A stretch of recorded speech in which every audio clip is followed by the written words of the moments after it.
Olá, muito boa tarde para você. O Globo Esporte hoje tem reportagens especiais sobre as mulheres em cargos de liderança no esporte e também sobre os apelidos dos jogadores negros no futebol.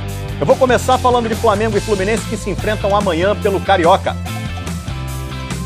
Boa! Num Flamengo cheio de jovens que se prepara para o primeiro clássico da temporada, alguns velhos conhecidos estão com pressa. Michael já tinha se apresentado, jogou contra o Macaé e deve voltar ao campo amanhã no Fla-Flu. São meninos bons, alegres, que tem muito potencial e assim eu tenho uma boa sequência durante o ano também. Essa semana ele ganhou a companhia do Vitinho, que também não quis esperar o dia 15 para voltar junto com o restante do elenco principal.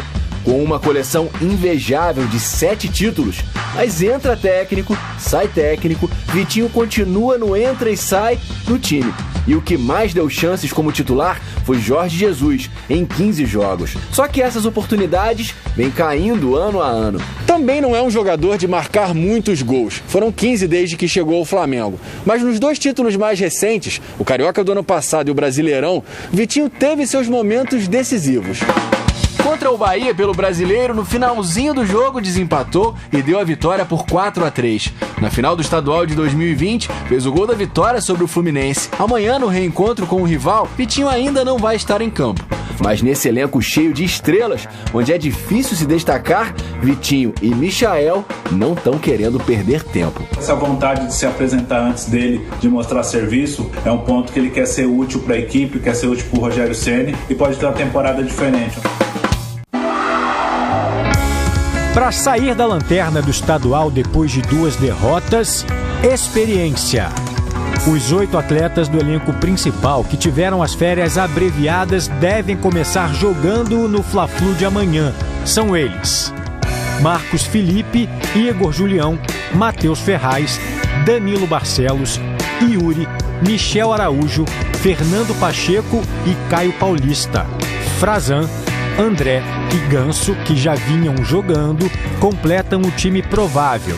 Se essa escalação se confirmar, o Fluminense terá um time com média de 25 anos de idade amanhã, 4 anos a mais do que a equipe que vinha jogando o Carioca. A gente está falando de nomes versus garotos talentosos. E isso pode equilibrar um clássico que, para mim, vai ser imprevisível. Os jogadores considerados titulares do Fluminense só voltam a trabalhar na próxima quarta-feira. E mesmo em caso de um novo revés no Carioca, o planejamento do clube está voltado para a estreia na Libertadores da América no mês que vem. Ou seja, os titulares não vão queimar etapas até segunda ordem. Quando chegar em setembro e tiver tendo que decidir Copa do Brasil, Libertadores Brasileiro, não vai ter perna. A lista não para de crescer. Léo Gil, Gustavo Torres, Marcelo Alves, Pikachu, Fernando Miguel.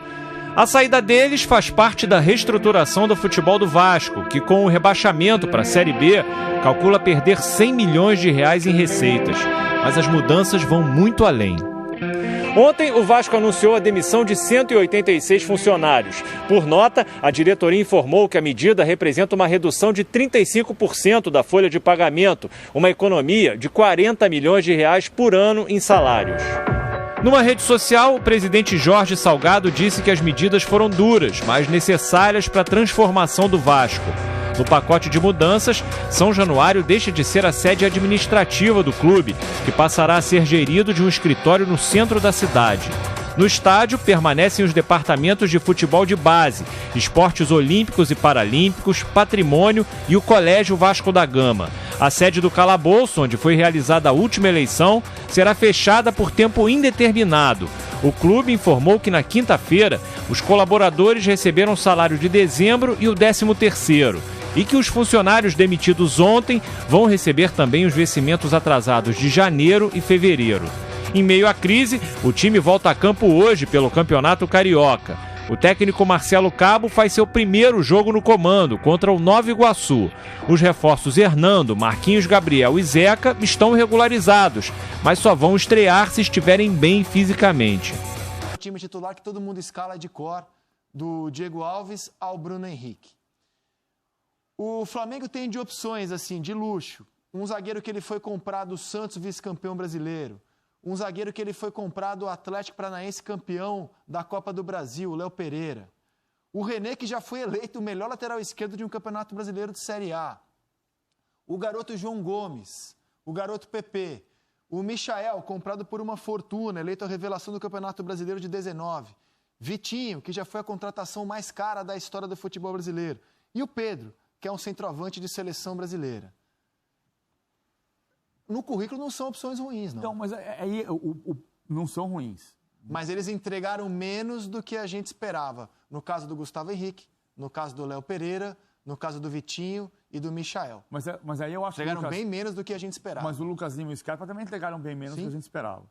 Eu acho que a quantidade de opções que o Palmeiras hoje tem, que a gente percebe, está muito no fato de que o Palmeiras tem um elenco que há um ano pouquíssima gente conhecia e que hoje todo mundo... eram garotos, né? Exatamente. Então, assim, o Flamengo pode ter um elenco com essa quantidade de opções se o João Gomes for daqui a um ano que o Patrick de Paula foi, se o PP se transformar no que o Gabriel Menino se transformou. E aí é uma questão de oportunidades. Gostado que já era uma queixa do Jesus, né? Que ele não tinha reservas à altura para incomodar ou substituir os titulares da mágica campanha de 2019. O Palmeiras o Palmeiras tinha grandes nomes e não grandes craques. E passou a ter grandes jogadores porque apostou nos garotos. Verdade. Fala, Mansur. Eu acho que se você pega a quantidade de peças que não estão no time titular, você talvez não vá ter a percepção de onde está o real problema, eu acho. De qual? Do elenco, na reposição do elenco do Flamengo. Você tem duas questões no elenco do Flamengo. Em uma posição específica, que é o setor defensivo, você tem a percepção de que jogadores contratados com algum status não funcionaram. Essa percepção pode ser transitória. Esses jogadores podem se recuperar dentro do Flamengo, casos do Gustavo Henrique e do Léo Pereira. Mas, fundamentalmente, você tem um desequilíbrio em algumas funções, uma falta de opções em algumas funções do time, que acabou radicalizada com a opção que funcionou do Arão jogando na linha de defesa, e a gente não sabe se ela vai se manter agora ou se o Arão vai voltar ao meio. Considero o Arão mantido na defesa e os dois jogadores à frente da defesa do Flamengo continuem sendo Gerson e Diego. O Flamengo tem uma peça de reposição para esse setor, que é o João Gomes. Considerando que o Thiago Maia está lesionado, só vai voltar talvez no segundo semestre. Então ele é o único jogador desse setor. Como você pegou o Diego e tirou da frente e transformou ele em volante, o Flamengo, que joga com dois meias ofensivos partindo do lado, o Flamengo não tem no elenco qualquer outro meia com essas características, um meia atacante, um meia ofensivo. O PP, quando vem entrando, muitas vezes também vem entrando atrás.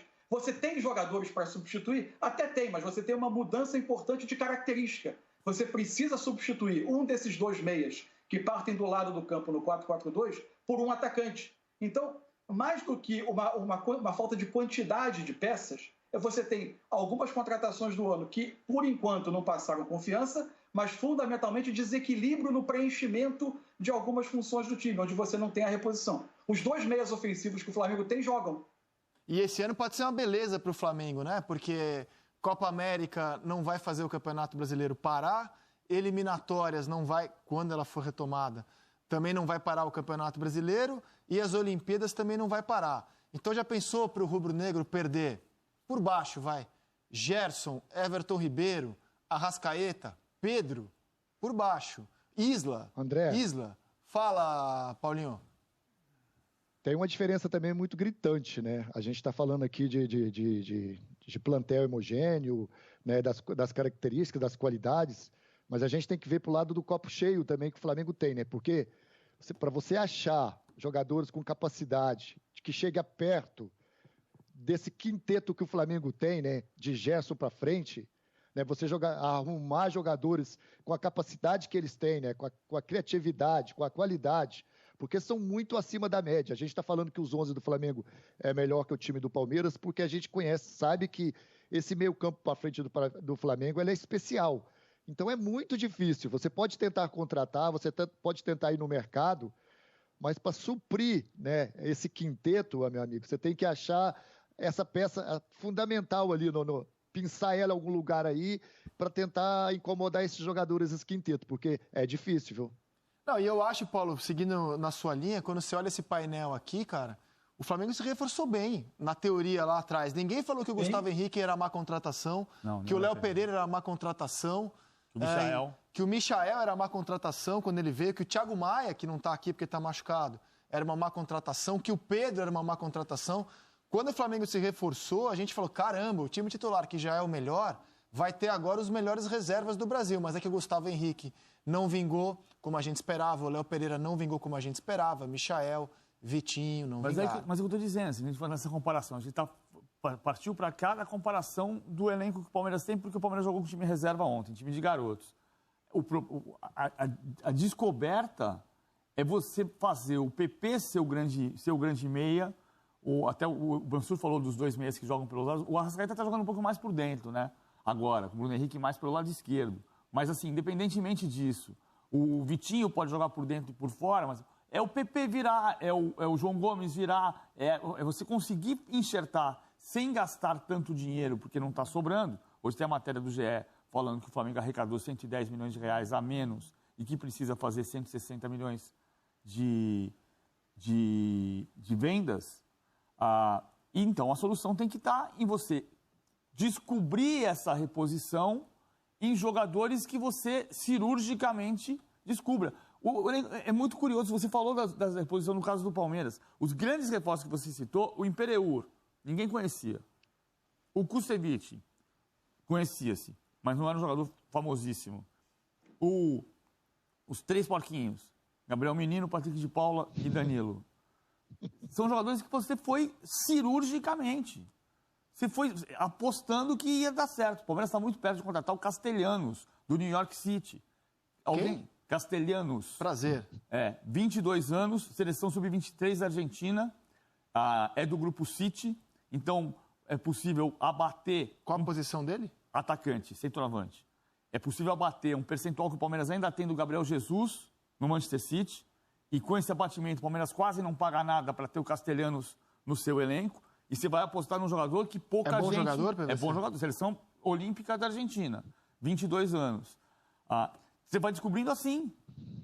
Você pode montar grandes times descobrindo jogadores antes que outros vejam. E é o desafio do Flamengo. O Flamengo tem um timaço. O melhor time do Brasil é o do Flamengo, ninguém tem dúvida disso. A reposição... O Flamengo fez isso com o Mari, né? Com o Mari, Pablo Mari. Pablo Mari, exatamente.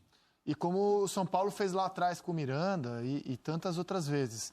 Agora, curioso, quando a gente olha esse painel, é muito claro que os 2 zagueiros contratados, que vieram com um grande cartaz, não conseguiram dar o retorno ainda.